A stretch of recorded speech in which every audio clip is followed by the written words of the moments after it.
Welcome to CTV Sports. I'm Dale Schwetz. And I'm Jan-Eric Frank. And we are live from the CTV studios in Wellington, Florida. We're at the Grand Champions Polo Club today for the World Polo League Founders Cup. 26 goals. Jan, this should be a great matchup between Mille, Pampa, Norte, Biotricity. Indeed, it will be. Thank you very much, Dale. Well, as we wait for the players, as you can see on your screens, just getting their kit on, getting their gloves on, and getting out onto the field. We will, of course, give the players a minute or two to warm themselves and their ponies up. There you see the 10-goaler Pablo McDonough, of course, coming in on the number 3. But let me start off by the team in the white shirts. That is Pampa Norte Biotricity. They have a handicap of 22.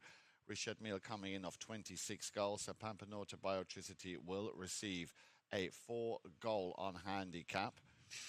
And let's give you a breakdown of how that team adds up to 22 goals. Wakas Al-Sadiq playing at number 1 of 0 goals. And then we have Facundo Losa, the first of our 2 7-goalers in that team at number 2.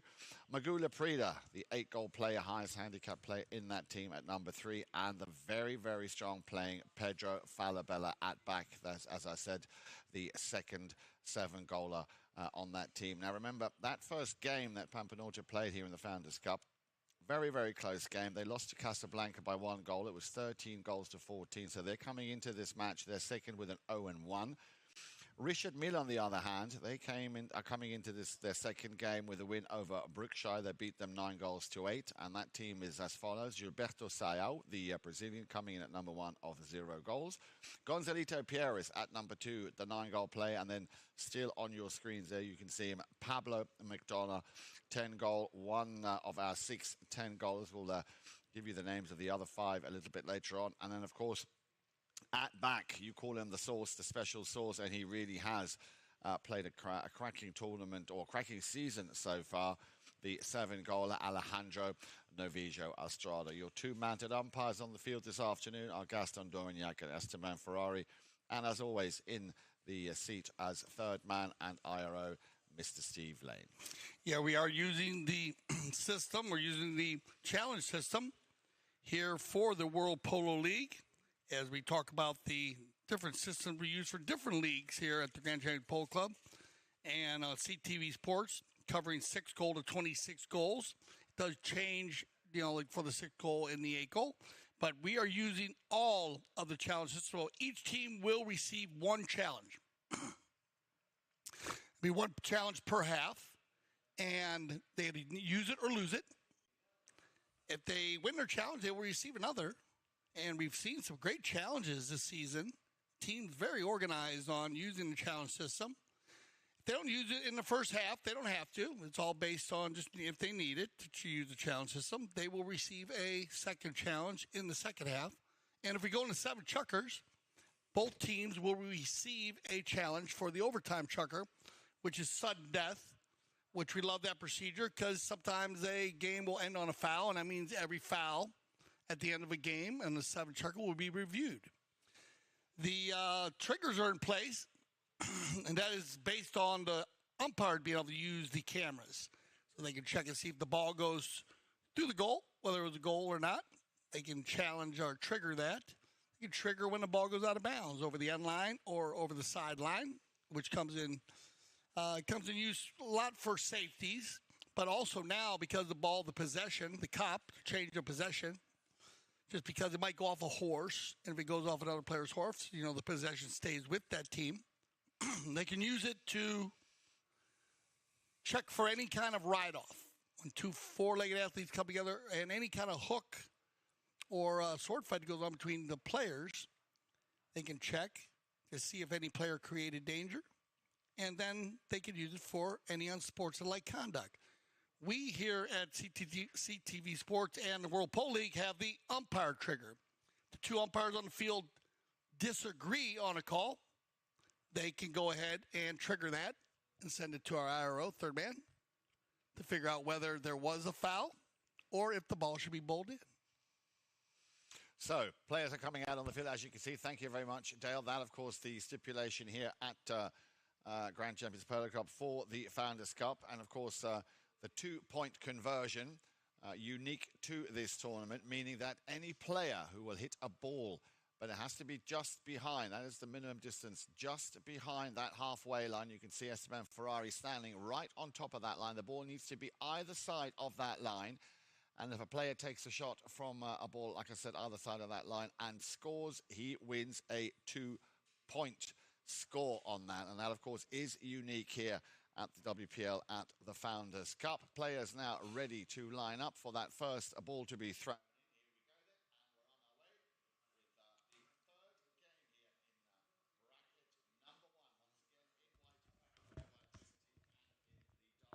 In black, Richard Mille. So ball is in play, and as I say, Pampa Norte coming in with an 0-1.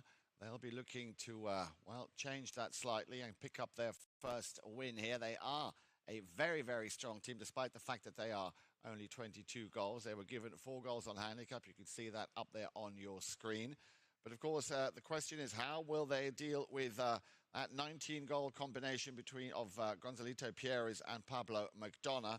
And not to forget the very, very strong playing 7-goaler. Oh, and he got a knock there right in his back. Alejandro Novillo Estrada. Let's hope he did not sustain too much of an injury on that play. That went literally straight down and I think just caught the lower end of his back. But he seems to be okay. He's still sitting on the pony. The 2 umpires are just going to talk this one out. Again, going back to what we saw this morning, Dale, in that 6-goal final. The Halo Polo Trophy, which was played, as I said this morning, over at Santa Rita. Yeah, very early in the game here. So for safety of the 2 players and, of course, the 4-legged athletes, you know, be careful now in the game of polo. If a player is trying to clear out of the way or if gets stuck in a position, a player has to make sure that he controls that shot, does not fire the ball. He can get a foul called against him, or sometimes they will just bowl it in, but back to here on a fair play bowl in, and it's picked up here by the Pampa Norte Biotricity team. And that was Magula Prida. Remember, he's the 8-goal player. Pedro Falabella. You see him in going up over the halfway line. Richard Mille on the move, taking that ball down. And this is the man we were talking about, the special sauce here, the magic sauce. Look at that, how he controls that ball. Alejandro Novillo Estrada tries to send that one up to his number 2. And no mistake. Nice little combination here, Alejandro Novillo Estrada. Look at it. Just a very soft little touch. He saw and felt that coming up the line, and there he is. Look at that perfect pass. And then all he has to do is put his stick down. First goal here for Richard Mille. Yeah, you got a coast-to-coast run by the Richard Mille team early, and the rotation by Alejandro Novillo Estrada to find Gonzalito running through, chipping away at that 4 goals. Remember, I told you this is what Biotricity needs to try to do, capitalize on these 4 goals. But right now, the possession plays have been in control by Richard Mille. Falabella will send that one back. They need to try and win as many of those throw-ins. And as I say, try and disrupt the flow of play here of Richard Mille. Now, remember, they played a very, very strong tournament last year. So it is always a pleasure to watch these guys, the Biotricity Pampa Norte team. But now the 10-goaler on the move here with Pablo McDonough. Sends it out to the left-hand side again, looking for Gonzalito Pierres. He's on the boards. He will probably give that one back to McDonough. Now McDonough, you can see he's taking aim. Leaves, a nice little steal there from Magula Prida. Well, this is what they need to be doing, and they need to do this all throughout this game. Very quick here. Regain possession. McDonough wants it back, of course. Falabella will send that one... well, he will try on the second attempt to send that one deep down into Richard Mille territory, where he's found Waqas Al-Sadiq. Good first touch from him, but look at that. Gonzalito Pierres coming in for the chase. Waqas, has he done enough? I think he has. Cracking goal, and he read that well. Superb first goal here by Waqas Al-Sadiq. Yeah, this is what you want. You want to get Waqas Al-Sadiq out in front, pulling the team. And we talked about this team. Once they get Waqas going forward, it is another special sauce. He adds to the team. And look at how he gets out in front here, and he keeps that 4-legged athlete moving swiftly down the field to stay out of the reach of Gonzalito Pierres. Que golazo here for Waqas Al-Sadiq. That's going to bring his confidence up, Jan, here to start out this first chukker play. Indeed it will, and let's see. Let's hope we see a lot more goals from that very strong player, Wakas, playing at number 1 off 0 goals. Ball is back in play, and Alejandro Navijo Estrada has picked up the win. So another win here off that throw-in after that goal was scored by Wakas, and we have a new whistle. Yeah, so it's going to be Alejandro here. He's going to slow it down. Gets a little ride off there by Falabella. He turns around trying to escape right there, and just bad luck. And you have, now it's going to be interesting to see how they go here, because even though you had the Falabella stuck in the middle there, it looks like a sandwich, the Biotricity, Pampa Norte Biotricity player pushed Gonzalito into Falabella, which pushed him into. Exactly. It was like an accordion. And it was a good analogy. There was an accordion. We don't see that happen that much, but it will go to the player who created the danger, and the player was the player on the outside, pushing everybody in. So penalty 5B, and let's see if they go for 2 points. Unfortunately not. We've been sitting here at CTV Studios waiting for that to happen. We thought it might have happened yesterday. We had plenty of talent on the field. Of course, Jesse Bray, he got very close within one play yesterday. So we might be in luck, and we might see a 2-goal scored today. Oh, in front of that goal mouth, they got to be careful here in that defense, of course. Your quote, Dale, and a very good quote indeed. Championships are won with a solid defense. Well, they're coming out very strong. Pablo McDonough again creating and looking for a space to take that first shot. That one will run over the back line, and they are so close to the pony line. So I'm pretty sure the umpire will call a whistle. Pampa Norte, of course, having to take their horses all the way back up the field. So indeed, our first courtesy change here of this Founders Cup match here on this beautiful Sunday afternoon at Grand Champions Polo. By the way, we're coming to you from field number 3. Yeah, good look at right there, the ambassador. Oh, no, Gonzalito going from horse to horse, doing a little Pony Express change. We talked about how calm and relaxed these amazing 4-legged athletes are that these players play here in the World Polo League. There's a good shot of Gilberto, and he has done an amazing job. We talked about his polo knowledge, his polo intelligence, how he's always in the right place at the right time. Yeah. And that's been a big part of Richard Mille's success. As they made it to the finals of the All-Star Challenge, they were runners-up. They came out into their first game and were ready to go here for the Founders Cup. Yeah, and Richard Mille, of course, they had a very, very good season a couple of years back, and did exceptionally well. If we go back in time, if we go back to the 2021 season, that was the year where they won the All-Star Challenge. They won the Founders Cup. They won the Palm Beach Open.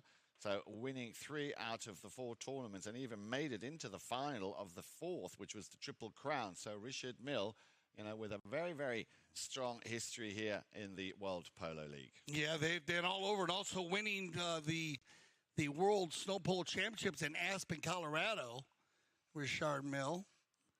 And so the ambassador doing a great job winning pole games around the world. And when I say ambassador, Pablo McDonough, and he's got a great group of teammates here in the 2023 World Polo League. On the knock-in. Picked up, turned around now by Gonzalito. Pierres for Richard Mille. Well, after that goal that came in from Wakas Al-Sadiq, that 4-goal advantage, of course, restored. But now let's see what this young man has got up his sleeve. Always good for a surprise. Alejandro Navijo Estrada, not only does he like to shoot from distance, but also very much likes to work the rotation. And look at this, a cracking goal from distance, the first here for Alejandro Navijo Estrada. As I say, he is having an amazing season here this year. You got it, and that's why Nick, we put an AKA on him this year, the special sauce, and he has been special.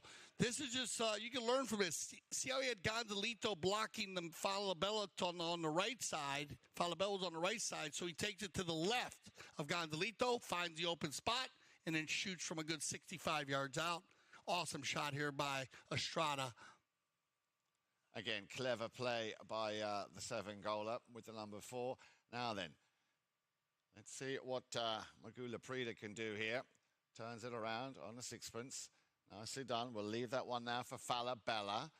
Falabella, another one of those big hitters. There comes the long drive. And you said it earlier, Dale, that would have been another nice play to feed that ball up to Waqas Al-Sadiq. Gilberto Sayu not picking up the backhander, so this could be a chance here for Waqas. You said it yourself earlier. A lot of confidence after that first goal. Can he finish it? Well, he thought about it to steer that one with a little under the next shot. But you can see there how dangerous and how effective Waqas Al-Sadiq is up front. Yeah, good rotation here by Gilberto. Mallett, the ball skips over his mount on the back shot, but in position. Good read by Waqas Al-Sadiq to shut down there, just in case Gilberto did get a back shot off. The approach shot off to the right side, and just too much energy on it as it travels over the end line, and they line back up here for a knock-in. And this is where the Pampa Norte Biotricity team has been strong, trying to shut down these knock-ins. Good rotation here by the dynamic duo, Gonzalito, and he's looking for... picked up and turned around and controlled by Losa. Losa will send it back to where it came from, but he's held a man on. But nicely supported here. The backup coming in from Falabella. Falabella chips that one. Will that stay in play? I think it will. Just comes off the boards. Leaves that one behind. Once again, in comes the 7-goaler. The other 7-goaler, Facundo Losa. Quite a lot of work here for Pablo McDonough as he changes things around, picking up that ball from the board. Now then, just toying a little bit there with Losa. Eventually, he goes for the long shot up to the front door. Good save. Nice little touch there by Laprida. Now, no mistakes here, if you please, because that 10-goaler will take you to the cleaners, give him half a chance. That ball will definitely go out of bounds, so we will have a change of... Oh, that was the end of the chukker. End of the chukker. Yeah, we're seeing a different Richard Mill team here. Instead of backing off in the first chukker, they're going right to their defense as hard as their offense. So they're going to go ahead and chip away at that handicap by 1 goal. That'll send us off 5-2. Stay with us here on CTV Sports. We'll be back for our second chukker play of the 2023 World Polo League Founders Cup.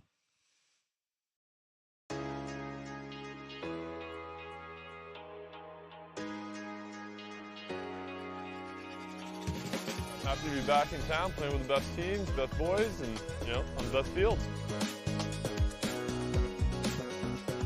So we're going to start the season a full power horse. Just happy to be back in Florida. It's hometown. Looking forward to getting back on these amazing fields.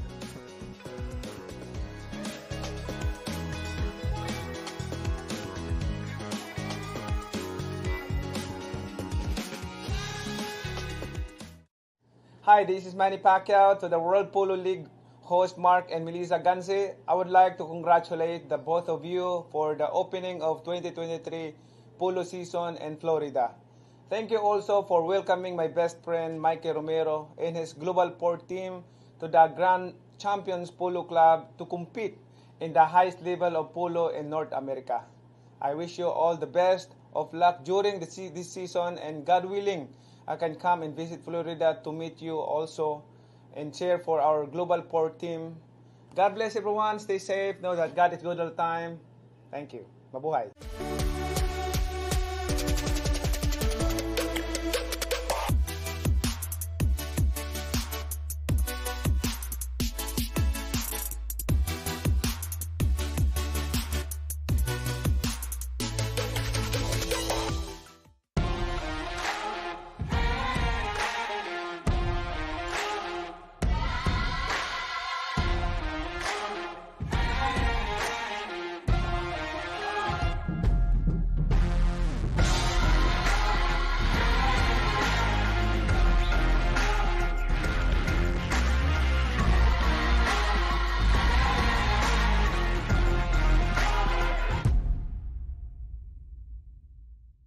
Welcome back to CTV Sports. I'm Dale Schwetz. And I'm Jan-Erik Frank. And we are live here from field number 3, Grand Champions Polo Club, for continuing action of the 2023 World Polo League Founders Cup. So let's go through the players one more time. It was a very fast, open first chukker. Indeed, my pleasure. Let's start with Pampa Norte Biotricity. They are the team in the white shirts there with a little bit of green or blue, I think it is, blue. And leading that team is Waqas Al-Sadiq, who scored a cracking goal in that opening chukker. Behind him, then the first of our 2 7-goalers, Facundo Losa. At number 3, Mille Leprida, the 8-goaler, highest handicap player on that team. And at back, the second 7-goaler, Pedro Falabella. For Richard Mille, Gilberto Sayao, the Brazilian. At number 2, Gonzalito Pierres, 9 goals. Pablo McDonough, of course, with 10 goals at number 3. And this man, Alejandro Novillo Estrada, playing at number 4 off 7 goals. Nearly found a little gap there to put that one through, but the deflection has teed it up just right for Gonzalito Pierres to pick up his second goal here in this Founders Cup bracket number 1 game. Yeah, Gonzalito's, he's going to be sitting in just the right spots. He always is actually bounced off of his pony. That gives him the right of way. Turned it to the inside. They're told to clear there. Falabella, a very smart move just to pull out of this play, not to get caught on the penalty 1. And when that happens, he's told to clear. Loza knows he can't make a hook. So a control play here to start off the second chukker by Richard Mille. And with that goal, of course, they are once again getting closer to that 4-goal cushion, which was given to Pampa Norte Biotricity. They were able to restore it after that goal from Waqas Al-Sadiq. So still quite a bit of work to do here for Richard Mille. On the move once again, the number 3, the 10-goaler, Pablo McDonough, changing direction. He's got Alejandro there trying to clear the way. He's doing a superb job doing exactly that, taking on 2 defenders. He took on Falabella and Leprida to allow McDonough with a nice long ball. Now then, look at that. It just dropped and just trickles over. That really is elegance in motion. Here it comes then on your replay screen. Look at that. Lands on the green, says, catch me if you can. And goal number 1 for the 10-goaler. Yeah, Pablo gets all by himself over there, so, not much you could do. And he elects to shoot that ball from way out, so that means he's feeling it. And that's just a perfect layup shot, and that ball rolls right, trickles across the line, and a great start here in the second chukker. So that brings it within 1 goal now of Pampa Norte Biotricity, so they need to start, tightening up on defense and opening up their scoring account a little bigger, or a little wider. So far, just that 1 goal. 4, of course, already coming from Richard Mille. And another whistle will stop the play with a little over 5 minutes left on the clock. We talk about that 4-goal handicap, and the Pampa Norte Biotricity team. 2 players come across there, they're just going to get right there on the right of way violation. That's one of those plays, if you steal that ball and you pick it up and get out of there, sometimes you don't get the whistle. But if you do a ride over the top of it, they're going to go ahead and give the whistle. And they're going to bring this one down for a open goal penalty 3. So an opportunity here by the Pampa Norte Biotricity team. Richard Mille coming in with a great, strong game plan here early to start shooting. He saw the last 2 goals. They were big. Remember, there was a big ball they hit to Alejandro. He actually backed it to Gonzalito. Gonzalito finished it. And then they went the other way, and Pablo shot from a good 60 yards plus. So shooting the ball well, and when they have the opportunities. But here's the open goal opportunity right now for number 3.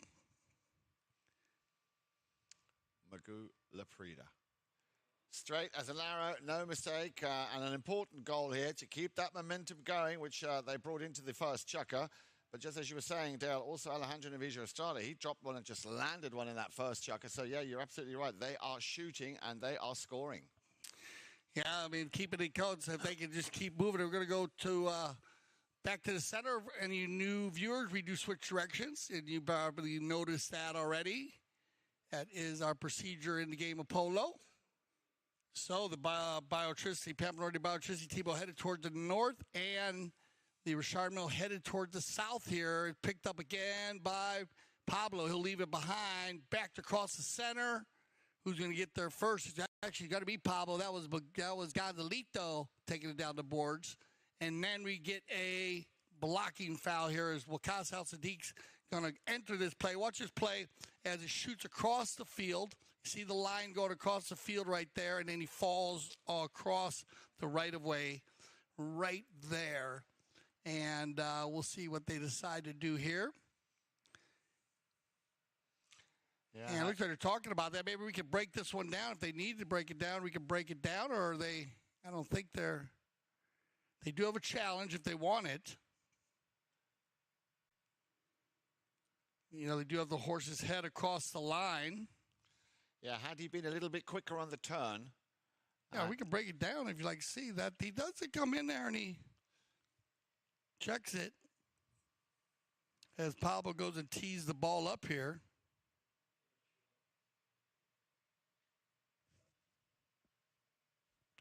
Okay, so they're going to go with the penalty open goal. So there was a challenge on the play. And they're going to challenge the ball placement based on danger. So the Richard Mille team challenged the play, and they thought it was dangerous. And Biotricity challenged the play. They thought it should have been from the spot. Okay, so some good information coming in there. Biotricity challenged the play.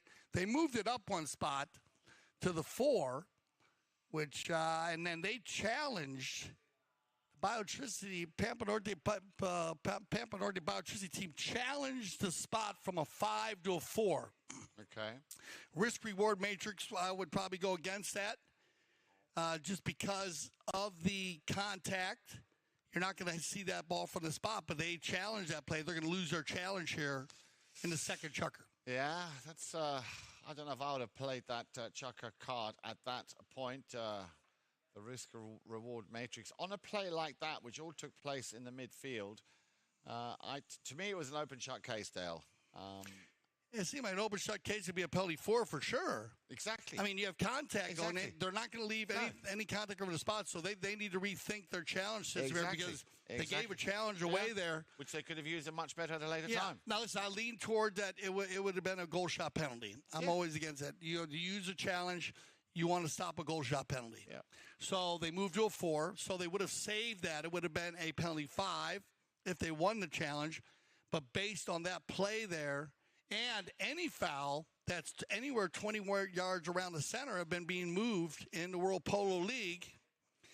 So, they'll lose their challenge. So a little bit of an advantage here in the first half will go to the Richard Mille team as they still retain a challenge here in the first half of play.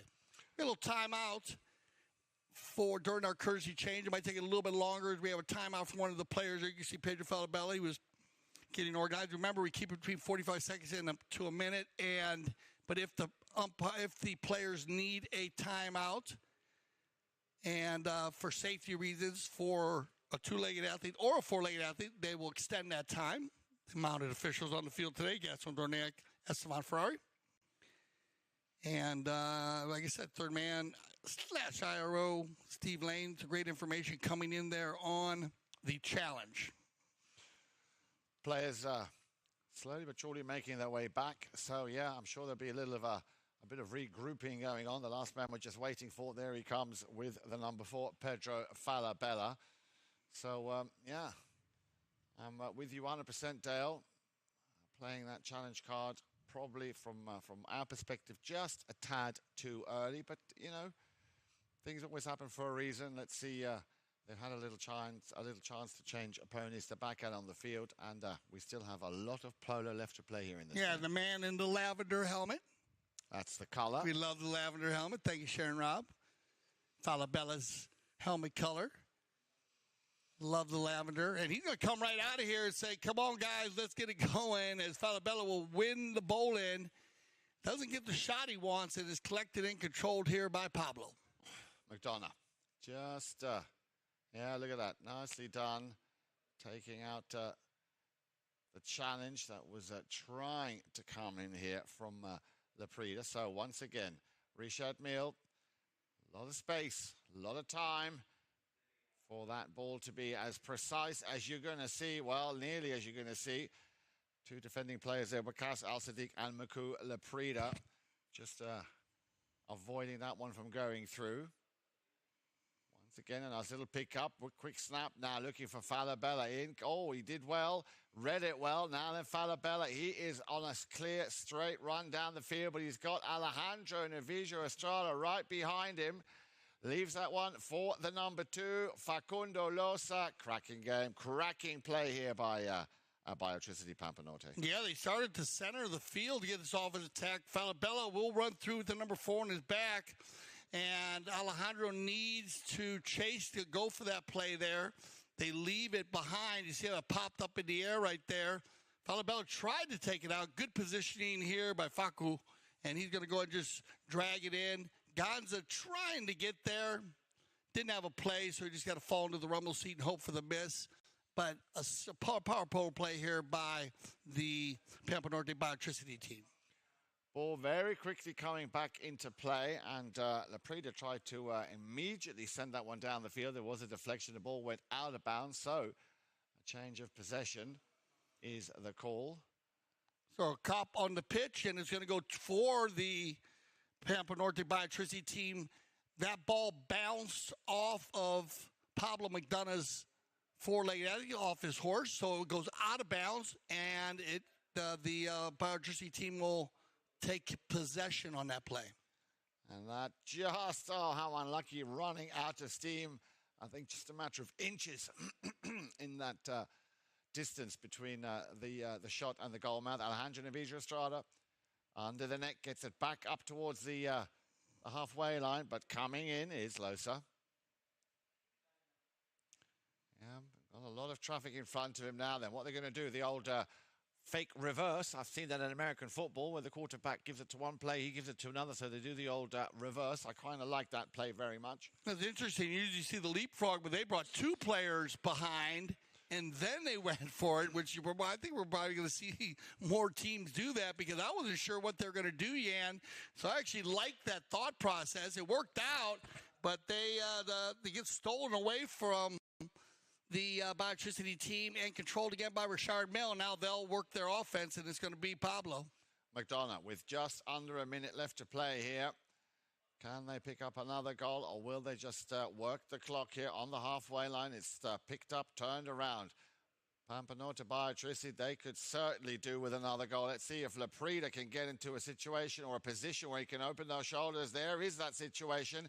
Is it straight, however? Yeah, I think he was slightly rushed into taking that shot. But again, those windows of opportunity are very, very far and few between. And at this level, you have to be quick. Yeah, good defense again here by the Richard Mille team, picking him up early, picking Magoo up early. Magoo still had an opportunity, though. He'd probably like to get that one back. He had the right side of the goal, hit it to the left. That ball will carry out of bounds. When we return for the third chukker, possession will be in favor of Richard Mille on the knock-in. So stay with us here on CTV Sports.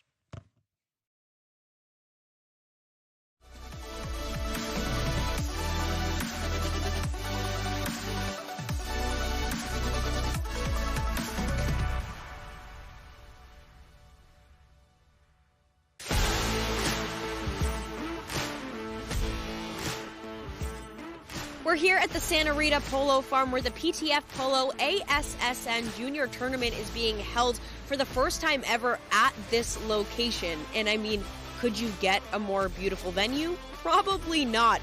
The tournament includes players of all ages, starting with the youngest at just 2 years old and the oldest at 20 years old. So you've got all ages, all skill levels, and a whole lot of fun. Let's go check it out.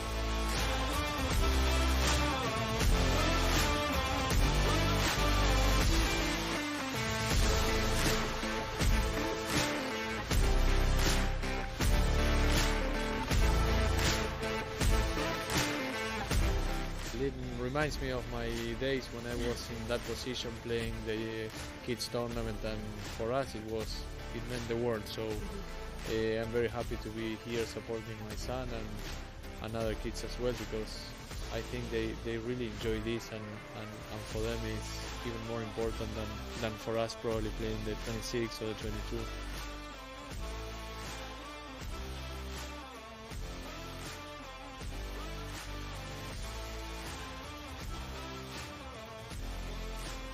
Well, that's a wrap on the PTF Polo ASSN Juniors Tournament at the Santa Rita Polo Farm. So much incredible talent coming up through the ranks. The future is certainly bright for the sport of polo. Now, for more information on the PTF, head to polotraining.org. And of course, head to Chukker TV for all of our awesome content, including full game broadcasts. Back to the action here at the Grand Champions Polo Club, Field 3, Founders Cup.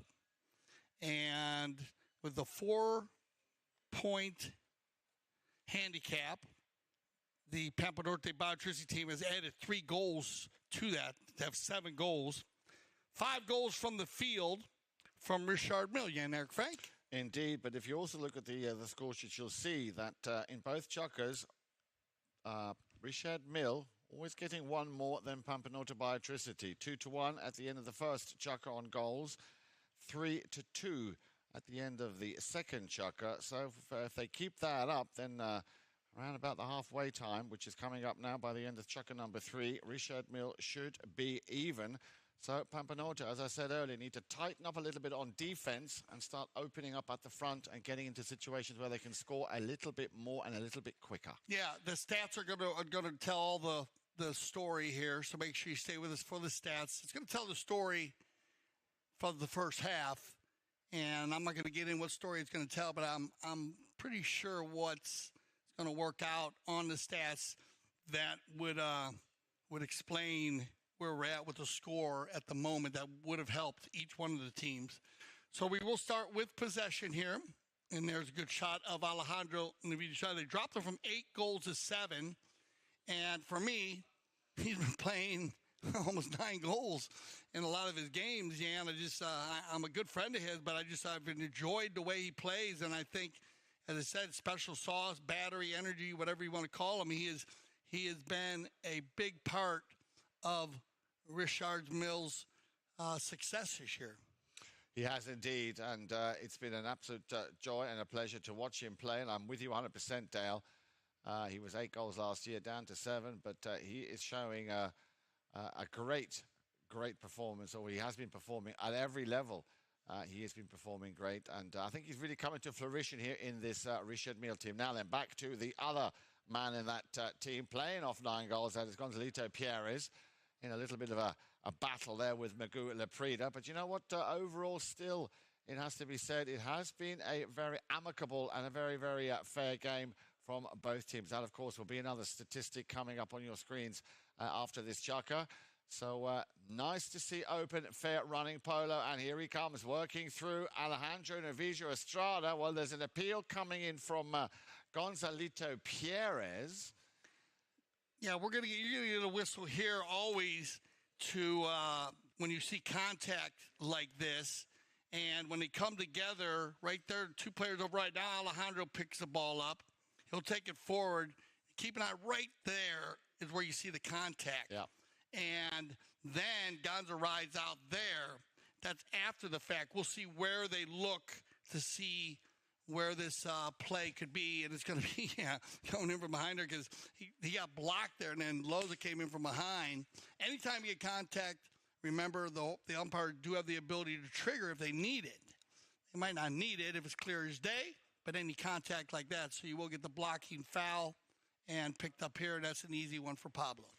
Indeed it is, and that is his 3rd goal of the match. So once again, putting one up on the scoreboard. So now that brings them within 1 goal of the 7. Remember, 3 scored, 4 given to Pampa Norte Biotricity.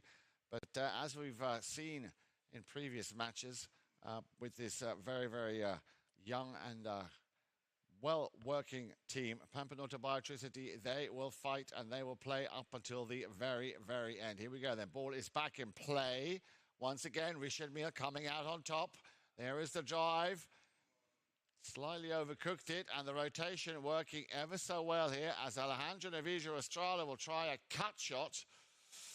I don't know whether I would have played it like that. I think I might have teed up and maybe just changed that direction because he did have a little bit of time to put that one through, but it just went wide. I don't know if I think Gilberto was in the rumble seat there. Alejandro must have felt that he had an easy shot, but finishes the play, and that's another good learning technique for some young players, if you're playing, always shoot the ball when you're in that area, either through the goal or over the end line, so you can line up like this.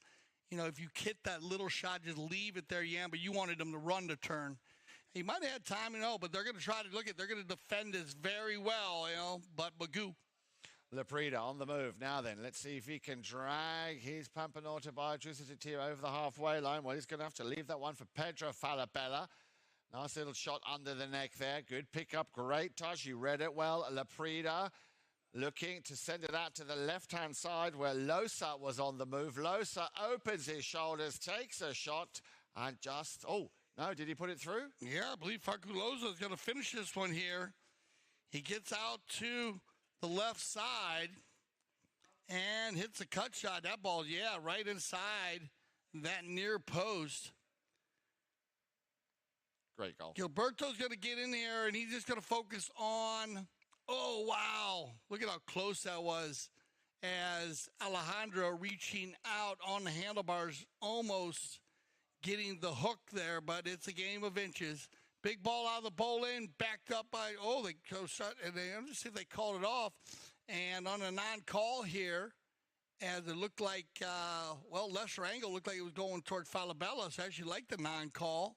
And to get into the sword fight here, there will be Pedro. Once again, Pampa Norte Biotricity working hard. I like that about this team, Dale. They work very, very hard. That goal that we just saw has put them back into a slightly more comfortable position with a 2-goal advantage. But the whistle will stop the play here at just under 3.5 minutes. And before we resume to the action, the players will have their courtesy change. Yeah, they come around here and they get a ride off. It's still going this way, the line right there. Yeah. And then he brings it back the other way, and that's where they get the bump. So we'll see where they ride off. But the ball was still actually going that way, and he took it back the opposite way. So they're going to take a look at this one. Now, remember, the Richard Mille team does have a challenge here. And where are we at? 328, third chukker action, risk reward matrix, opportunity. Yep. And I wouldn't be surprised if if it goes against them on a blocking, that they would look at this one just to check. Might as well use it or lose it. And on the far side, another good shot here. Gonzalito, he decides, no, he's just going to go ahead and... Okay, so there was a challenge. Maybe we can replay that. I want to break it down here. We did have a challenge on the play, and there's no foul on the play. So they are going to retain their challenge. Well, good challenge here by Richard Mille. And the Gonzalito getting a sip of water. From Tamacho Pierres. Tamacho gave it to him. Yeah, so here's the play right here. You got the ball going this way first. Watch, now here comes Alejandro right here. He brings the ball back a little bit, and then he goes for the ride-off here. The ball's still going this way. And Alejandro is going to go ahead and back this ball. And he misses it, so the ball's still going this way. Then Magoo comes this way with it. And Alejandro backs it that way.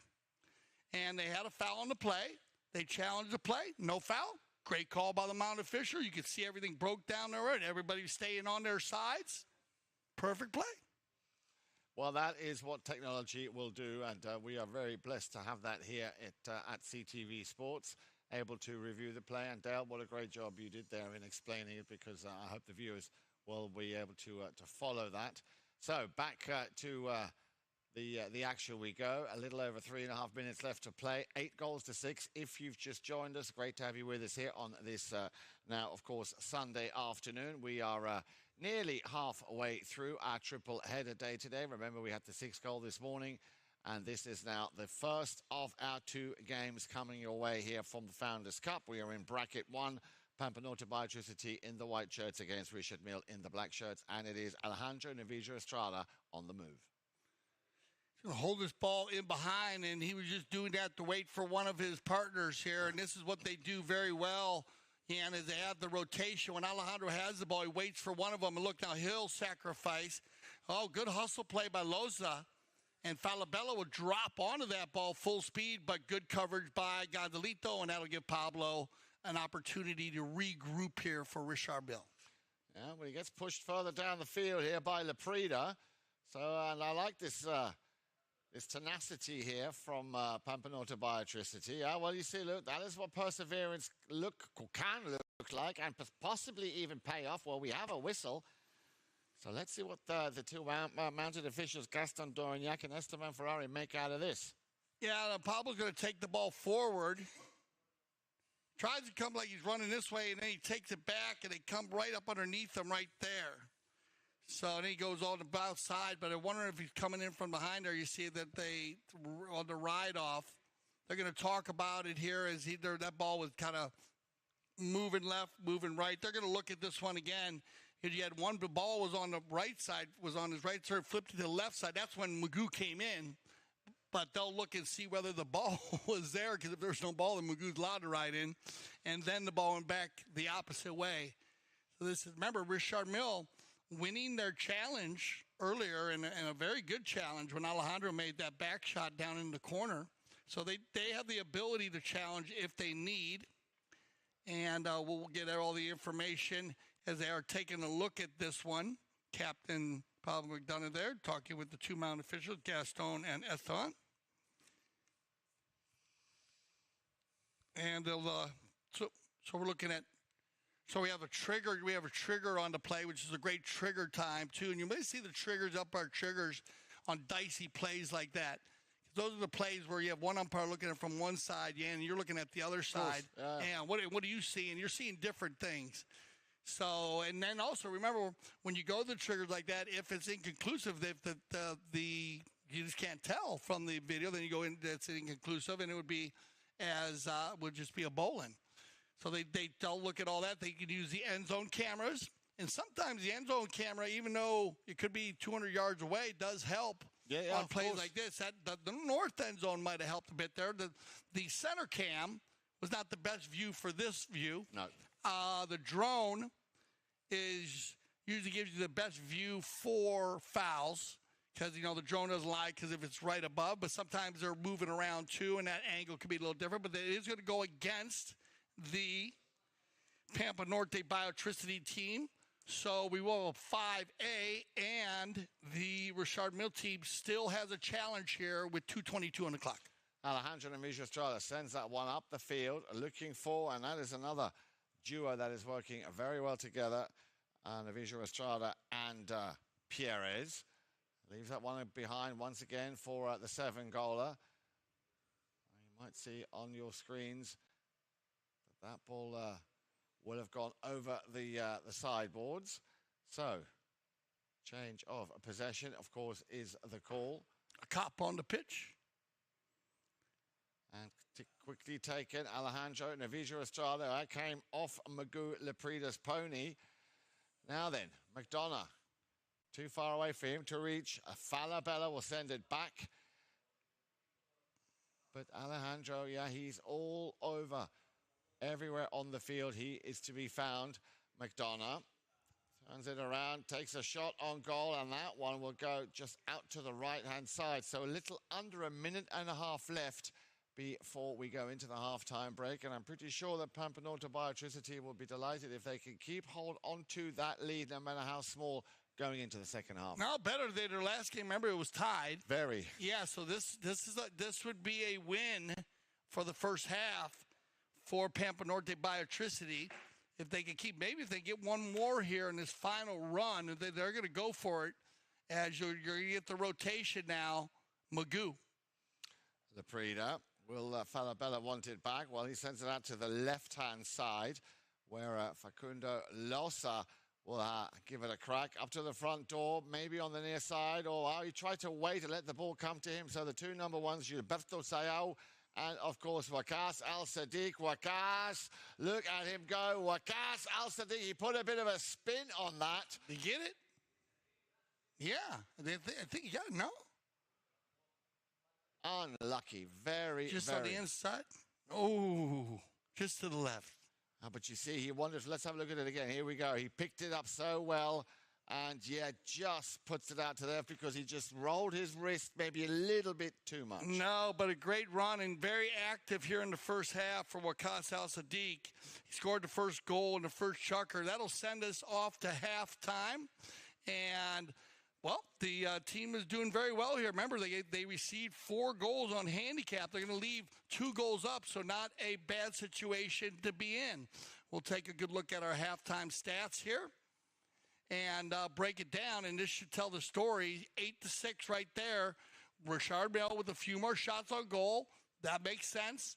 The knock-ins right there, they missed the goal 3 times. Good shooting, Pampa Norte only missed twice. Throw-ins, very even. That looked like it was on the live action. And then fouls committed, though. Pampa Norte Biotricity, they need to clean that up a little bit. Well done, Richard Mille. Only 1 foul. We know how well they are coached and captained. Penalty scored 2 for Richard Mille, 1 for the Pampa Norte Biotricity team. There's a good shot of the Richard Mille tent. They'll go in and they'll work out their second half action. So stay with us here. We'll be back for our second half of the 2023 World Polo League Founders Cup live from the Grand Champions Polo Club, field number 3. This is a championship meet. All the best jockeys in the world are here, and I'm excited to ride against them. We back. And you get to watch some really incredible, talented athletes out there. To us, it's a place to be in the winter. I love Gulfstream Park because of the racing. The palm trees, the beach is right here. The horse racing is some of the best in the country. A lot of good horses come out of here. And if you want to go to the next level, Gulfstream Park was the place to come. I remember the first time I came to Gulfstream, it was like this big fairy tale place. All the history. And all these great horses, trainers, jockeys. It was everything that I ever dreamed of.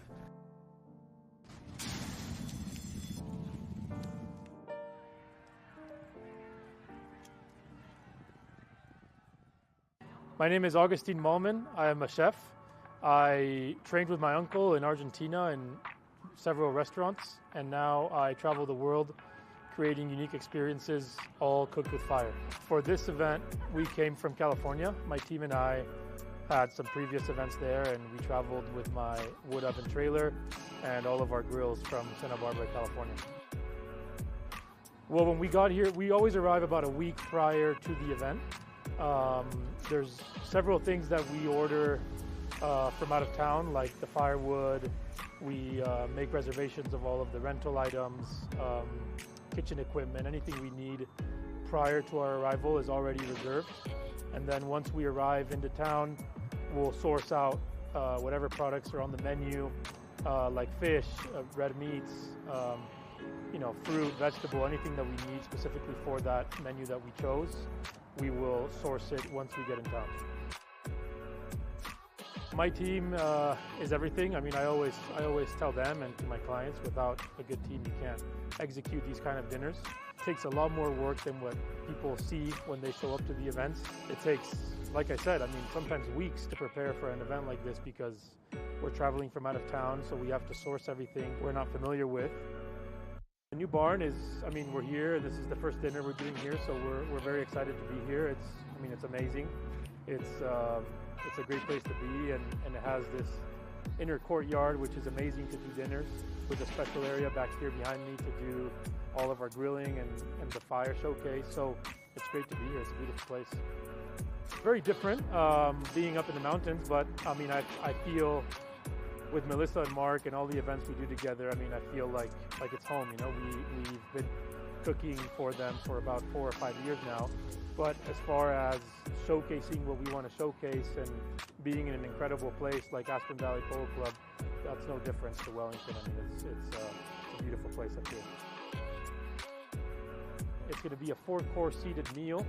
As the first course, we have a halloumi cheese that we sear on our fire plancha with shrimp, pine nut gremolata sauce on top. The second course seated will be a roasted beetroot salad with goat cheese and arugula, lemon zest and olive oil. And then the main course tonight will be a mashed potato, sweet potato puree with skirt steak, and chimichurri sauce. My name is Augustine Malman, and we are in Aspen Valley Polo Club, one of the most beautiful places to do an outdoor fire dinner experience.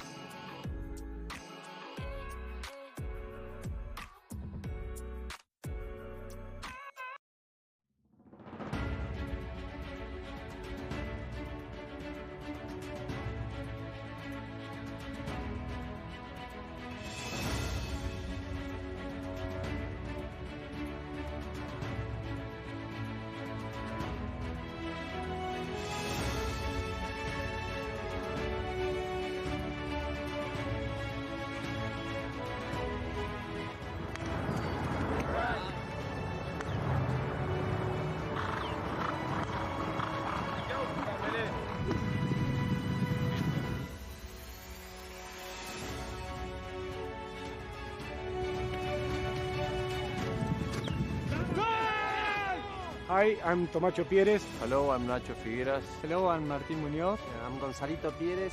I'm Alejandro Novillo Estrada. Hello, I'm Nacho Novillo Estrada. I made goals and here back in Aspen.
We were excited to start.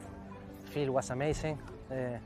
We knew that it was a really tough team that we had against. Mark always puts a really strong team in the field, and it was Gilberto's first game, tournament and everything, so happy that he did good. I used to play a lot with Pablo when I was younger. We were cousins and we played a lot of kids tournament together until we played the Open together. Then a few years we play against each other. And now, we had the opportunity to play back again, and it feels really good. Have a lot of connection, and with Alejandro, I played last year here with Melissa. He's a great defender, a great back. He plays really simple. He understands the game really good, so he makes things simple. And Gilberto, I think he had a really good game. Yeah, I think yes. Well, this is a single elimination tournament, so winning today was keeping one foot in the tournament, so it was really nice now that we have another game in the weekend to keep playing, and yes, a lot of fun.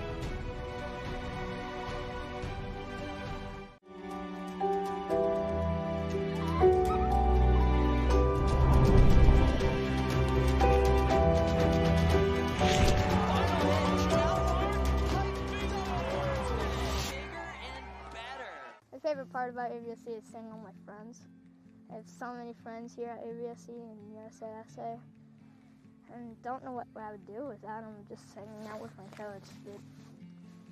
Hanging out with my coach would be really fun too, but I just need friends too, you know? Everybody needs friends.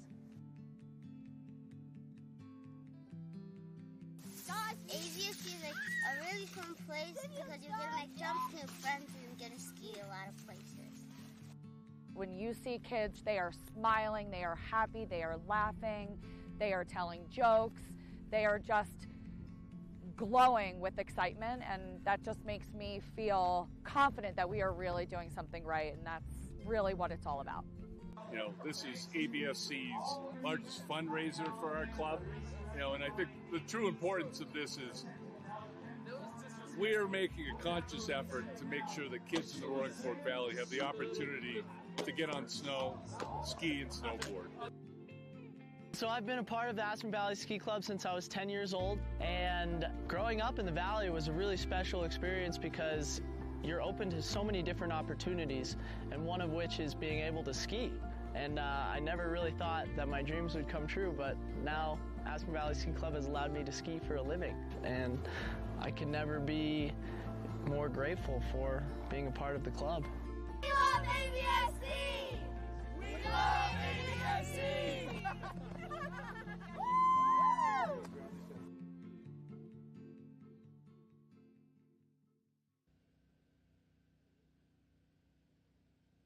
I'm Dale Schwetz. I'm Jan-Erik Frank.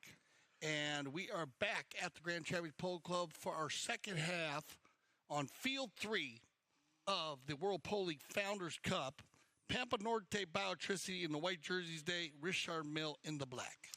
Indeed, and after what looked like Richard Mille might be running away with things, winning the first chukker 2-1, the second chukker 3-2, Pampa, Norte, Biotricity came back and held up very well against Richard Mille, just a goal apiece, so very even Stevens here. And as we've been saying, Dale, we've just been talking through that first half. Pampa Norte Biotricity is a team you cannot underestimate and cannot write off until the very end. So I'm sure plenty they will have had to talk about in that halftime break. But at the moment, they are doing everything I'm sure the coach and, of course, Waqas Al-Sadiq and his boys would like. But now, of course, second half action is where it's all going to take place. You join us here as Alejandro Navijo Estrada is about to tap that ball back into play. Play, of course, will resume where it ended at the end of that first chukker.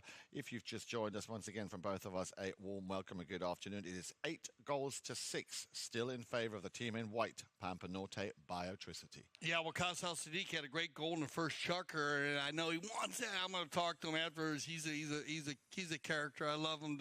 He had an opportunity to score one at the end of the third, and a nice shot just off to the left. That would have been great, just on timing, basically on the because they would have scored 2 goals and pushed them ahead 9-6.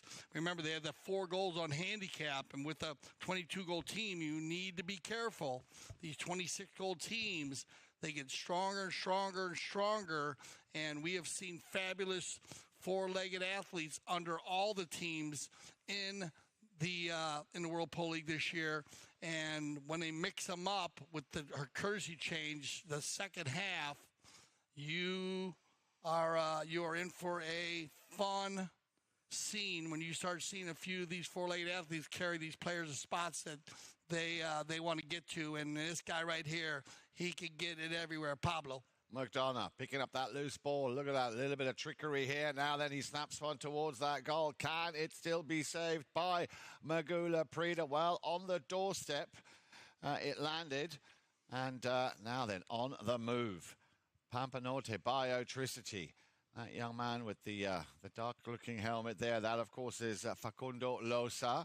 A lot of space here. Sends it back up to the front. The rotation working also very well with Pampa Norte Biotricity as Pedro Falabella tried to be the recipient of that play.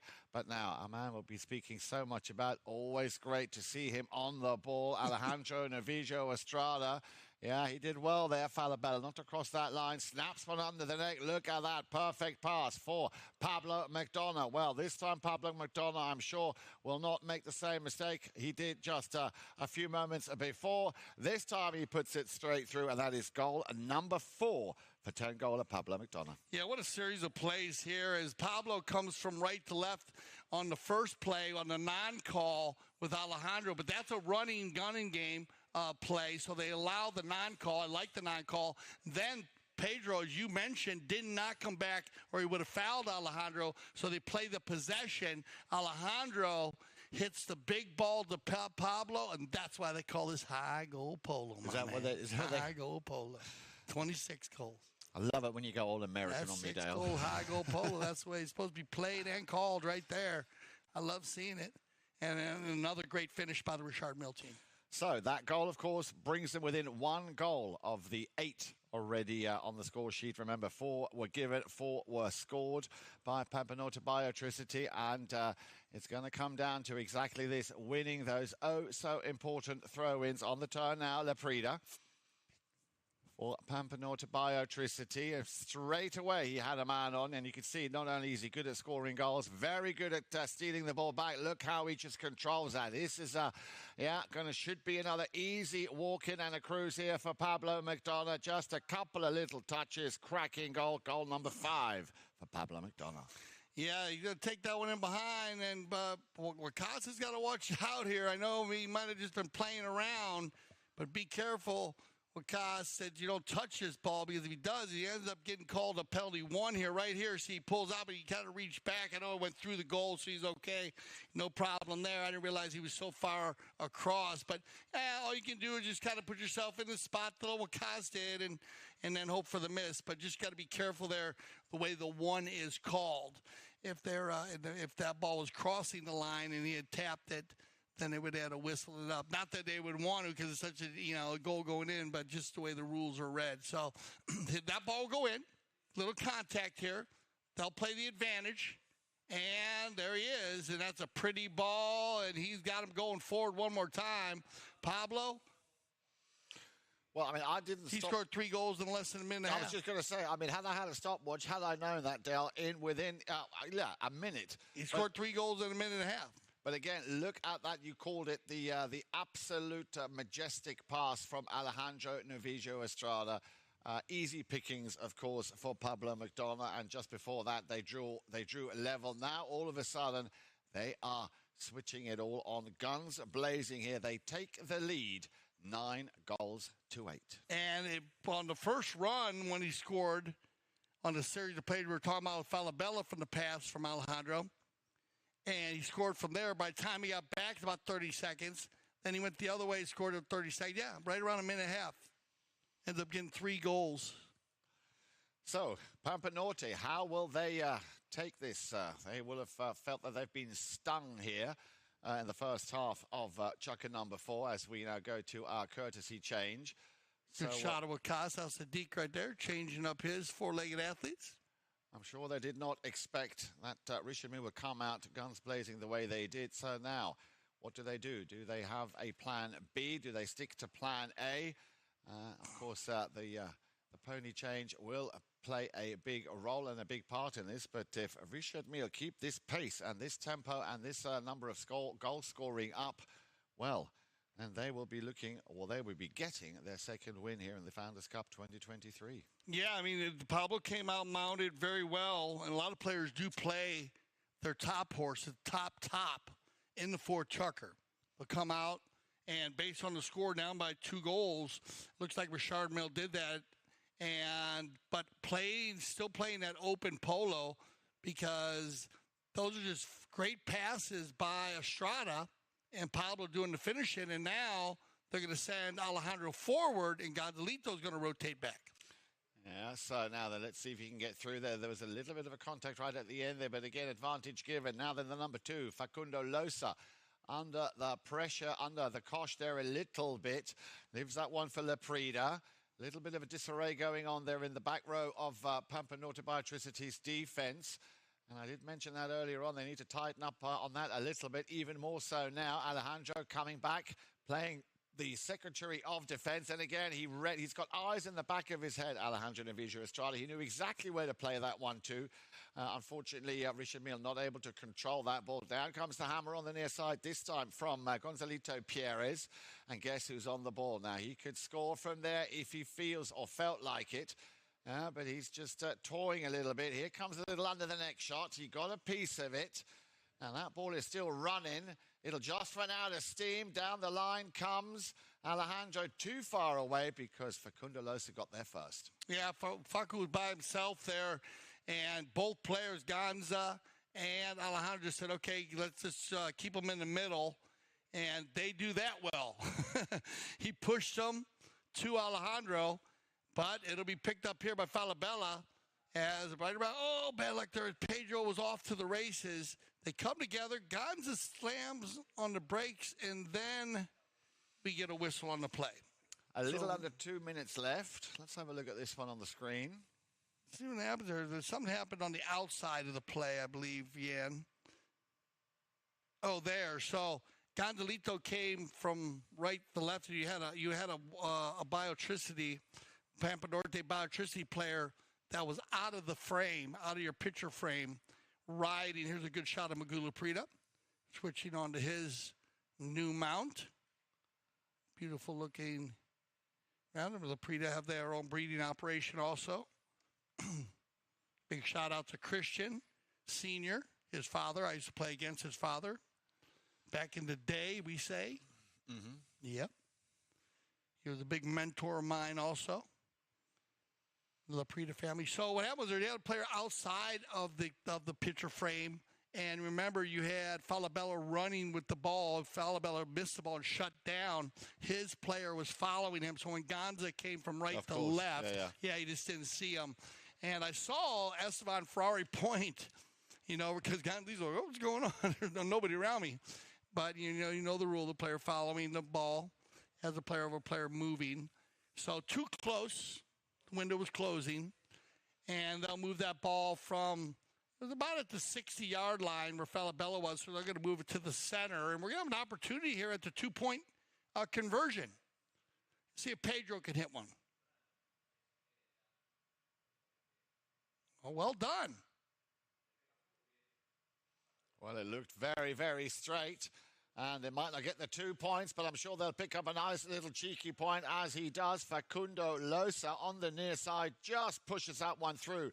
But what a great view here. Once again, you can see on your screens here as that ball is straight as an arrow.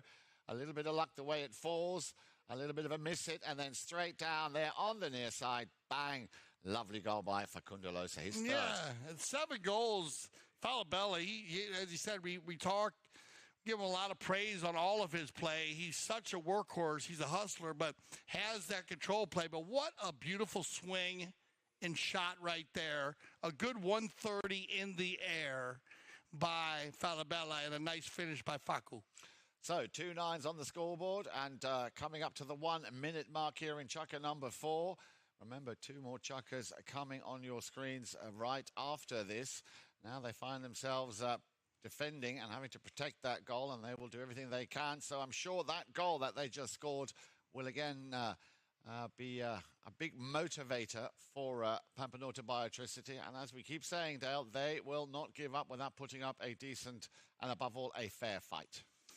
Yeah, so this, well, Gilberto also does another play. We're seeing Gilberto now with the rotation. He was on Falabella early. He slowed them up to get them in position. And then the back shot there, and the 2 players come together. They're going to call blocking on this play. And we'll get another look at it right here. Watch when they come together here. That ball gets back. You see how one player's right there in front, he's blocking them. And Gonzalito's got his mouth in the air. He said, look, I'm here. And so he's going to retain that line. So they're sitting at about the, well, they're not going to move that to the 60, so they're about the 70-yard line, about 75 yards, which is in range. You can see Pablo was teeing that ball up. Now, he is, this is a penalty 5, so he is allowed to dribble this ball. Mm-hmm. So in this case, this is not a bad spot to be in. I think you'll probably see Pablo hit away here, but, we'll see how he feels. He does have the option. Remember the 60 for the penalty 4. It's 1 approach, 1 swing, 1 hit. Correct. But here, because it's the penalty 5A, he could dribble this ball in, so we'll see what he chooses. But he is in range for a one-time. And there's your one-timer. Yeah, deflection coming off the stick there of Losa. Ball is kept in play. And now very quickly, Falabella will want to run with this one. He's got a man straight away, obviously, on his near side. Nice control here by the number 3, Laprida. In your screen, there he is. And now, of course, Alejandro Navijo-Trala will come and challenge him. Nicely done. Who has the faster pony? Will he tell you? Yeah, he's going to take this one on the near side. Look at that. Elegantly done. Alejandro, he overrides. Good read here from Laprida. Laprida. Yeah, a bouncing ball and out of midair. Well, that is how you score goals, Dale. Magoo. Putting a little Hollywood on at the end. Well, to get past Alejandro, that was not an easy job. He took the mount away. Then he gets up in the air and a half volley over the front of, looks like one player, Wakas, lost his mouth there, so he did good play by Wakas to get out of the way, out of there, and then Gonzalito tries to block it, but Magoo with the half volley. There might be another tennis player you want to call there, Yan. Yep. As that was a perfect tennis shot by Magoo Laprida. So, double figures then, Dale. 10 goals tonight. So Pampa Norte are, and I'm loving this, putting up a fight, playing great polo. They're in the lead once again. It was 8 apiece, then it was 9 apiece. That hat-trick coming in from Pablo McDonough. But what a great way to finish chukker number 4. We'll be back in just a few moments. Make sure you stay with us here for chukker 5 and 6 of this thrilling game of the Founders Cup between Pampa Norte and Richard Mille. Foot golf is a kind of life. And also it's a combination about golf and football.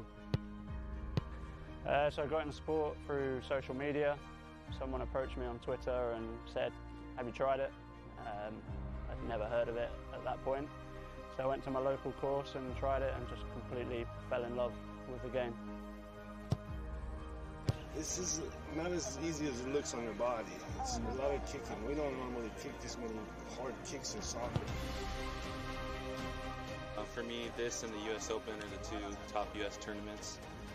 It's something we all look forward to every single year. Great fun, and I think everyone will enjoy it when they try it. You can't not have fun. When you set goals at the start of the season and you're able to achieve them at the end of the year, I think I can speak for everyone and say when we set goals and we make the sacrifices that we make, which a lot of people don't see, and then it all comes to fruition, it's a good feeling. Literally live, breathe, foot golf.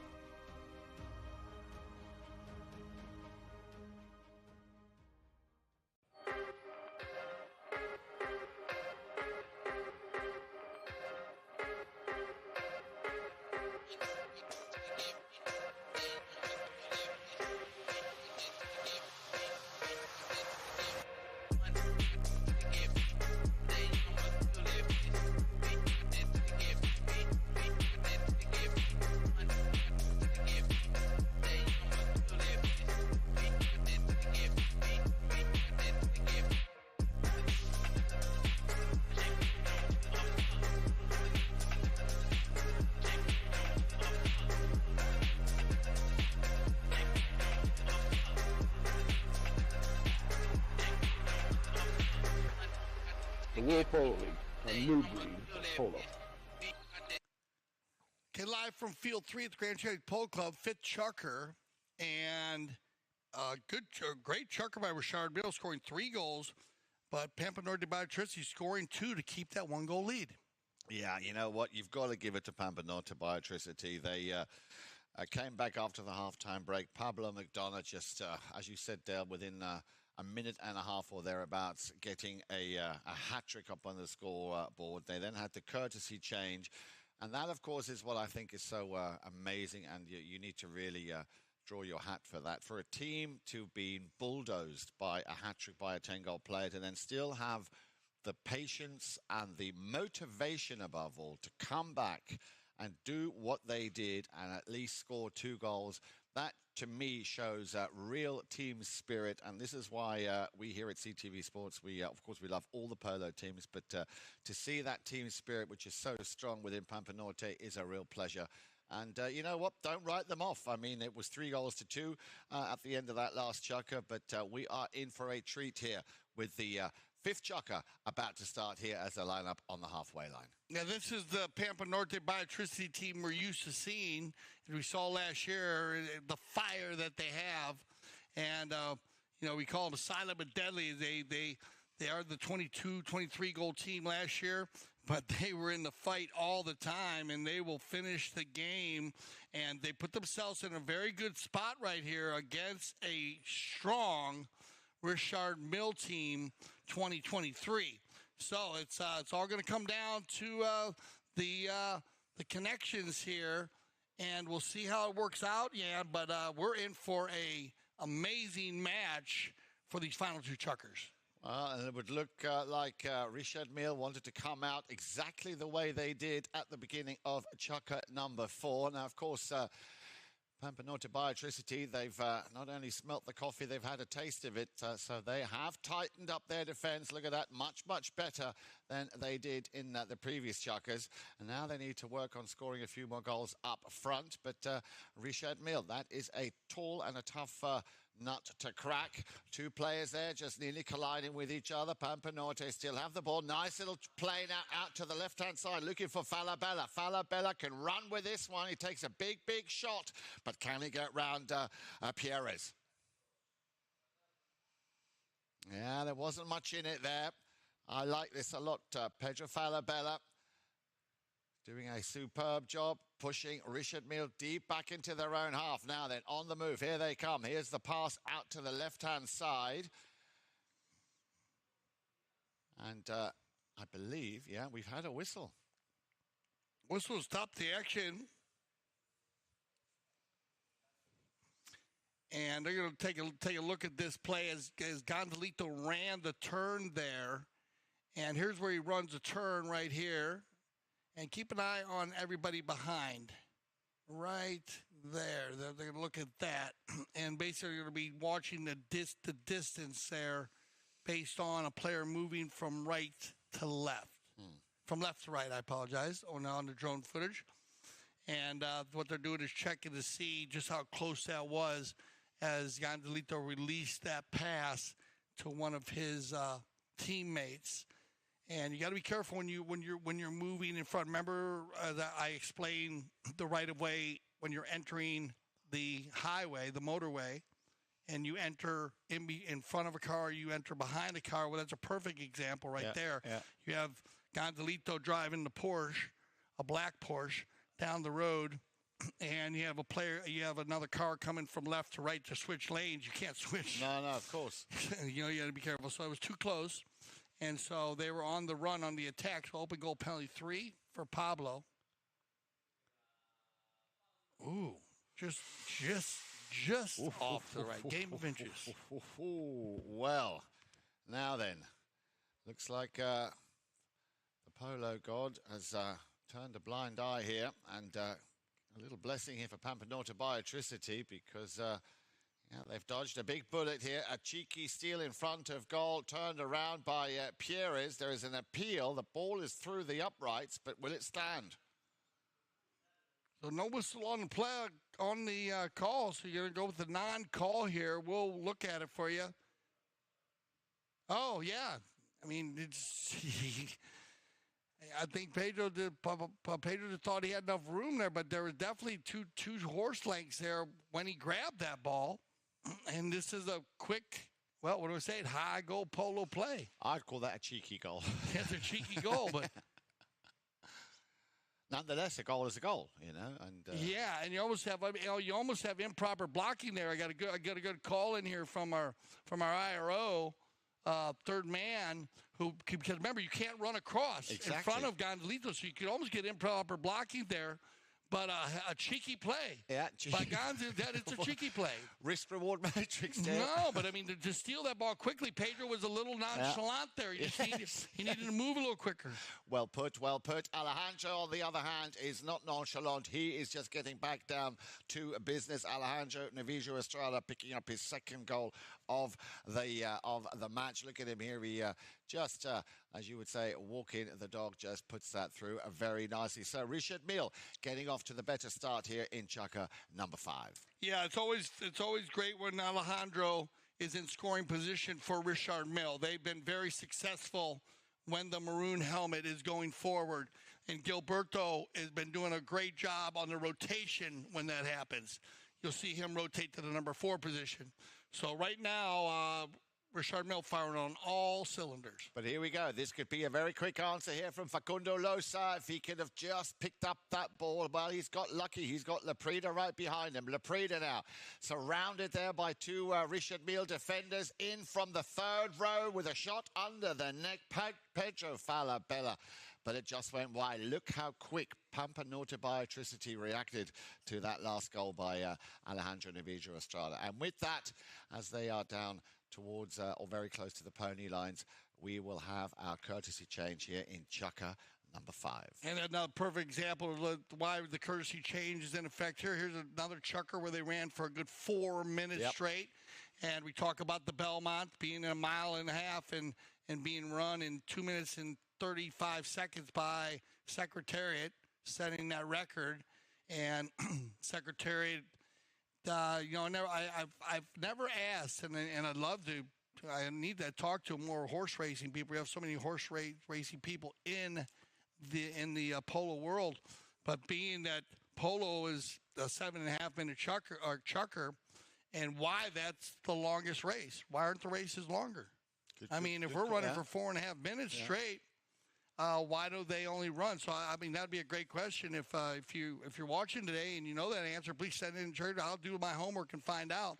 But what's the longest races in England? Do you know the longest race? Yeah, I'm not sure if it's the is it the Derby? Is it the what's it called? It'll come to me, but you've just prompted me because you had a question, or we had a question yesterday, and I managed to find the answer. We were talking about Gaston d'Aurignac and Michel d'Aurignac, whether they were related or whether they're from 2 different families. I found out that they are actually related and they're cousins. Cousins, yeah.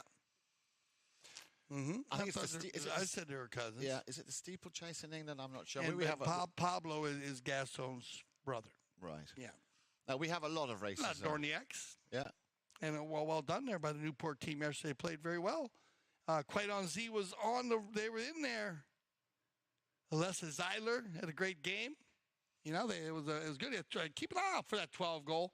We were covering it, and it's heating up there too. It is. It is heating up. Right, back to the action. We got everybody on fresh legs here in the second half of our 5th chukker, and let's see if Richard Mille has owned this chukker. Let's see if the Pampa Norte Biotricity team can turn the tables. Well, they're down at the moment by 1, and it is the first time that Richard Mille, at least at the end or during a chukker, have taken the lead. If we go back to the score sheet, it was 8 goals to 6 at the end of the 3rd, 10 goals to 9 at the end of chukker number 4. They had, for our briefest of moments, actually taken the lead, but as we said, Pampa Norte came back very, very strong. At the moment, it is 2 goals to 0 in favour of Richard Mille. Pampa Norte need to come up with something, and they need to do it quickly. We are down to under 3 minutes left to play, and they are working very hard, fighting. Over there on the far side with the number 2, Facundo Losa. Yeah, he knows that's his right of way. We'll leave that one.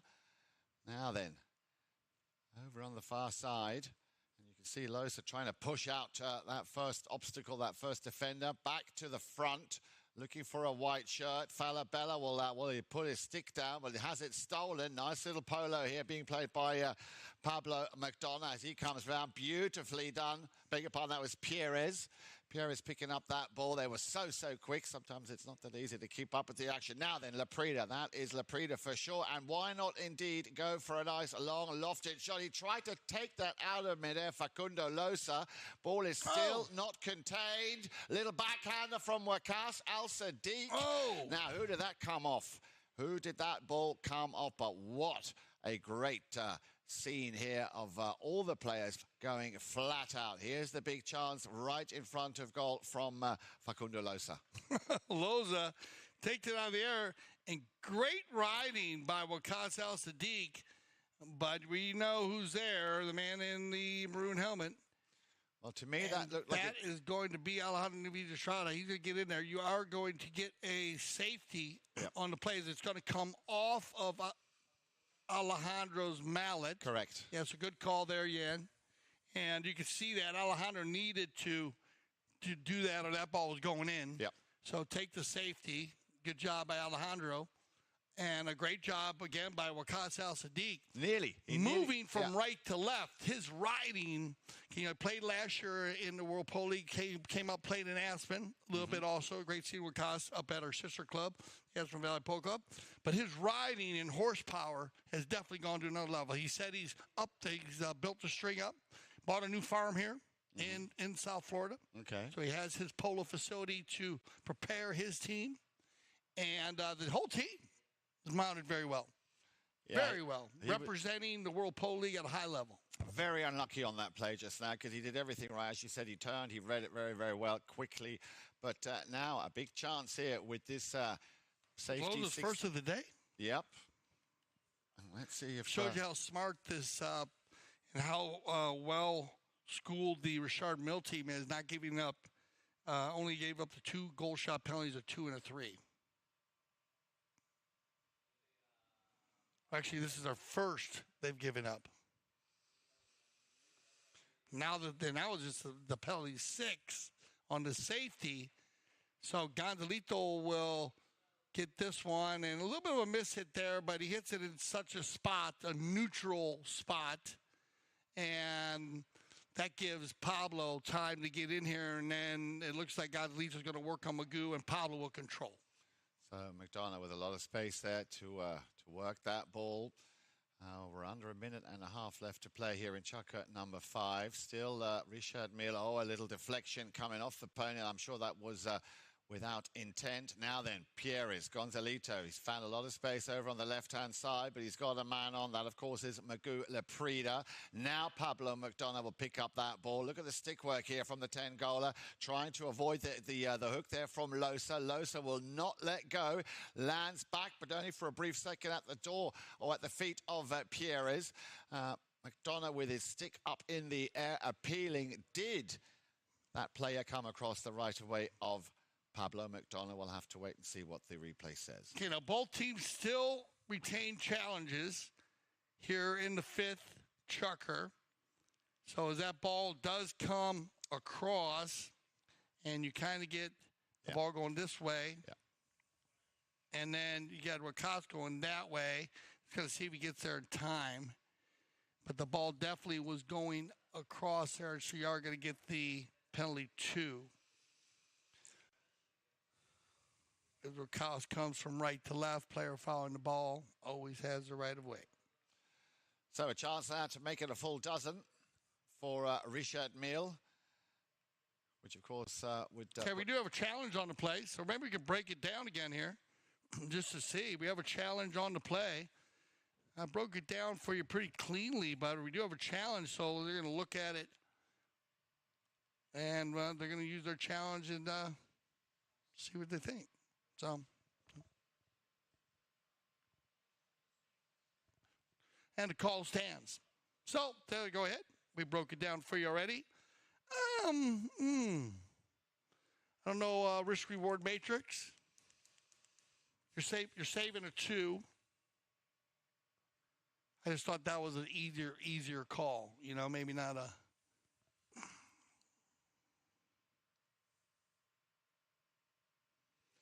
Pierres will make no mistake. There is that dozen. His second goal here in chukker number 5. So, Pampa Norte once again need to stay focused, need to do what they did in chukker number 4 when they also kept it together, and I'm sure they will here. They passed the stick there to Gonza? Yep. That's going to be his first open goal today. I guess Pablo, when he had the little squirmer, he just passed the stick. That's a good team to do.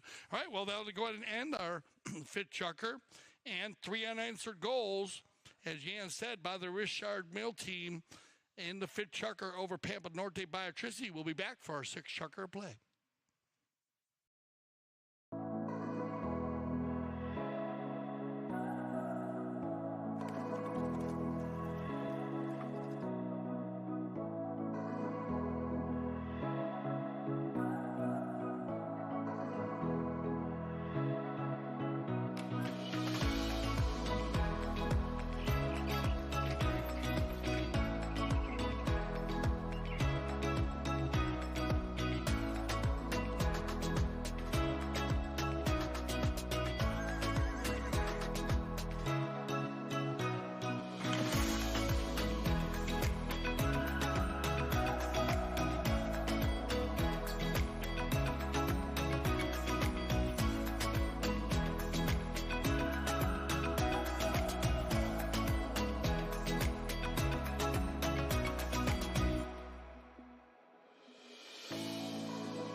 2-goal difference as we enter the sixth and final chukker. The Richard Mille team still retains a challenge. If they need it, they can use it here in the sixth. Pampa Norte Biotricity is going to lose their challenge in the fifth. All triggers are in place. What do you think, Ian, here with the 2-goal? This is the first time that Richard Mille has led all day, but they seem to be lined out and firing on all cylinders at the moment. They certainly are, and they are, of course, without a doubt, a contender for the final, and I'm pretty sure that last chukker, that goalless chukker, 3 unanswered goals there, will be hurting Pampa Norte Biotricity because it's quite a tall order now here in the sixth and final chukker to not only play against such a strong and well-mounted team like Richard Mille, but also, of course, and this is going to be instrumental, playing against the clock. Here we go then with the number 3, Magoo Laprida. And they need to come up with something very, very quickly here. I think we're going to see a very offensive-minded Pampa Norte Biotricity because they have no choice. They need to score now here in chukker number 6. Now, you said it, Jan, they need to come in there and try to press because 6 goals scored in 2 chukkers compared to 2 in the second half. So let's see if they can keep the fire going as once this Richard Mille team, they get in the groove, they could be very difficult. Pablo's going to take his ball under the deck, a little ducking and diving, bob and moving team. You see how Gonzalito came in there and just cleaned up. Look at Alejandro's going to come help. This is good teamwork. Now it'll be Pablo to work this ball. Whoa, player coming in. Ooh. They're going to go ahead, and Pablo's looking around like, hey, man, we blew one earlier like this. Yeah, so consistency. Very consistent. Again, the umpires there just allowing that play to unfold. I mean, both of us here, we reacted exactly the same way. There he comes. Yeah, now you got to remember this. Pablo did not hit the ball at him. No. And that's the big reason why you get the whistle here. If a player gets a ball hit at him, that's a different story. Now you got to give that player time to get out of the way. Yep. And if the ball hits his horse and you hit it at him and it changes, quick line change, and that ball's a live ball. So in this case, you have Pedro Falabella moving from left to right across the line of the ball. And in which case, that's why you go ahead and get the whistle. So not the best start here for Pampa Norte Biotricity here in chukker number 6, giving away this penalty, which, well, let's just look at all the options. Worst case scenario would put them down by, or put them further away by 3 goals.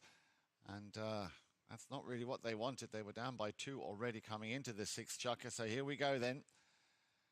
I guess based on the speed and the movement there and also the way the team is lined out, you had Gilberto downfield, they're going to move this ball up. So you're going to get a open goal penalty. Oh, they are going to go to the 60. So they move from the spot to the center, then to the 60. Well, a good move. Yeah, and they've dodged a bullet here. Dale, they have dodged a bullet. You would think that normally Pablo Madonna would put those away. So it stays with that 2-goal deficit. But look, coming in very early, Gonzalito Pierres. Now then, out to the right-hand side. That pass from Falabella. Needs to find a white shirt. It's a little bit like all or nothing now over on the far side. Once again, Losa. But he's going to have to deal with Alejandro Navijo Estrada. Losa drills one up to the front. Nicely done. Round the outside. This is good. One-touch polo here from Pampa Norte. Once again, Losa coming in. Has he found the gap? Can he get through? And again, Falabella not able to finish, but they are pressing. They're working very hard, fighting for every inch there to get that ball closer and closer to that Richard Mille goal. And another whistle. Now then. Right off coming across here. Good ball control by the shot. I thought Magoo might be able to go. Bad luck there. As he had players coming, but Alejandro, he flips it between his horse's legs. Then he takes it forward, and then you're riding in from behind there from the white Pampa Norte Biotricity team. Penalty 5A from the spot. Estrada will do the honors. Set play here. Let's see what they do. On the pickup here, he'll take it for a little bit. Look at it, check the right side. There he is, and there's your set plays. They're going to find Pablo Gonza doing the work right there. as they take him off the field, but that'll open a hole down the center now, looking for Estrada running through. Oh, bad luck, and that's going to work in favor. You got a 3-on-2 here as Pampa Norte Biotricity is going to run the turn on the far side. Falabella will slam on the brakes, leave it for Laprida Magoo from a standstill. He's going to deal with Gonzalito here. There's a rotation from Loza. That gives Magoo the opportunity to drop his shoulders, take this ball forward. Now Falabella working hard with the man. They leave it for Loza. So good rotation here by the Pampa Norte Biotricity team. Magoo comes around. I like the rhythm here. Now Magoo looking to send one out from about 70 yards, and playing zone back will be Estrada. He'll take it forward here. Well, Cas puts a little rub on him. He needs to switch to the near side there. 4:25 on the clock, as you can see it right in behind you. 2-goal difference. Good little hook in here by Magoo. Sword fight going on. Laprida wins that one. Around the corner they go, but as they said, yeah, the clock goes tick, tick, tick. Exactly, and there comes an attempted under the next shot there from Laprida once again. Well, they are fighting. They are giving everything they've got. Oh, he's found a little gap, but can he leave or can he lose Alejandro Navijo Estrada? He's left that one behind now. Falabella hammers one.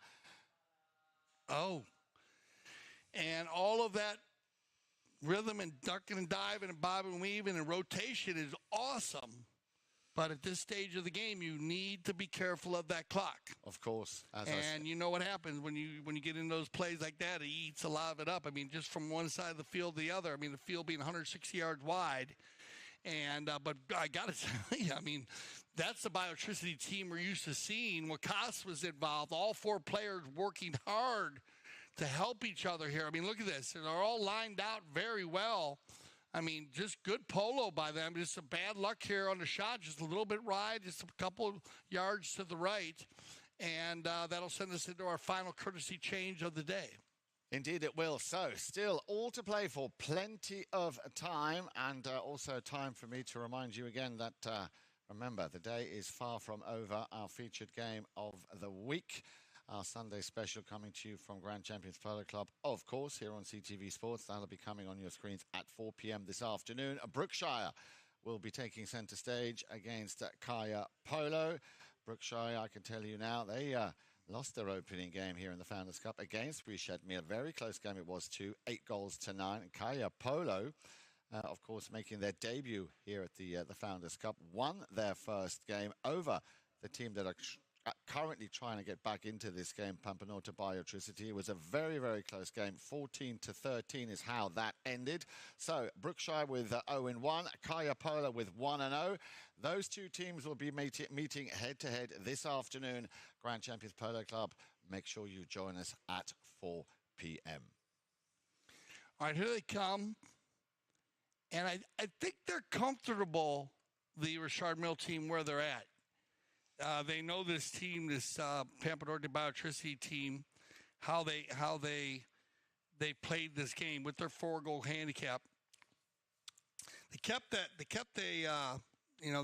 1 goal. They had the 1 goal when they left, and 2 goals scored by Richard Mille in the first chukker. And but they played this out pretty well.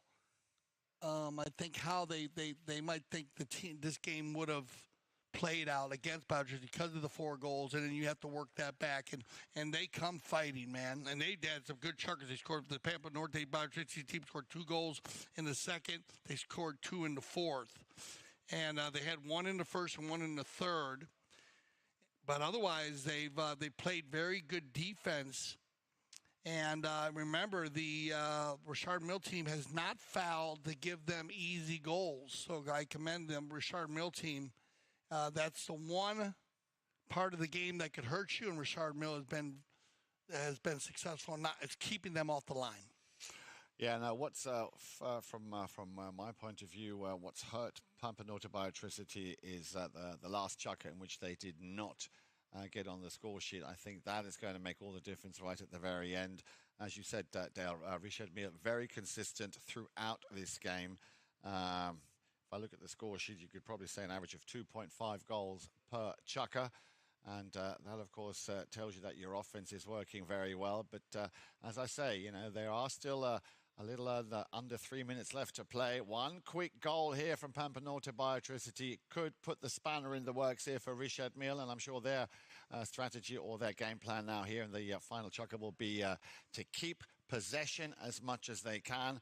And I believe we are going to see a penalty 6, a safety 60 after that play. That ball must have come off, and let's have a look at the replay here, off a defender. There is the back shot, and you can see Alejandro Navija Estrada, yeah, he got his stick down unintentionally, so there, thank you very much indeed. Great coverage there. So, a chance here, Dale, to get one back, get back to the centre quickly, win the throw-in, and then possibly get an equaliser. Yeah, I mean, this game's far from over. I mean, they all come down to it, but it is far from over. They need a big goal here.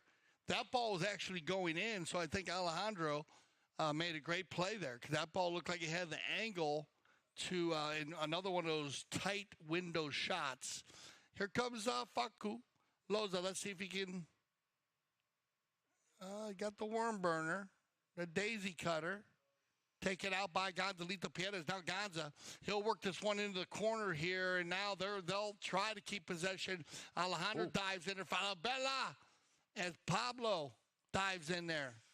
And this ball, if it does go out of bounds, it's going to be inside the 60, so they're going to bring it outside the 60. And so this is going to be a one-time shot here after they drop it, and they'll count it out, and they're ready to go. It's got to be one time, one shot. And they're going to shoot this ball. Wow, look at this. Faculoza's going to get one. Nice. Okay, golazo, yeah. Faculoza. After that miss-hit penalty 6, he does everything right and brings his team right back into this game here, Dale. So, let's look at the clock. We're coming up to the 2-minute mark. As you would say, mucho tiempo. A lot of time left here, but they need to now, and that's critical and crucial, they need to win this throw. Well executed play there on the change of possession. Remember, when it's inside the 60, you need to bring it out to the 60. That was from the 6-yard mark.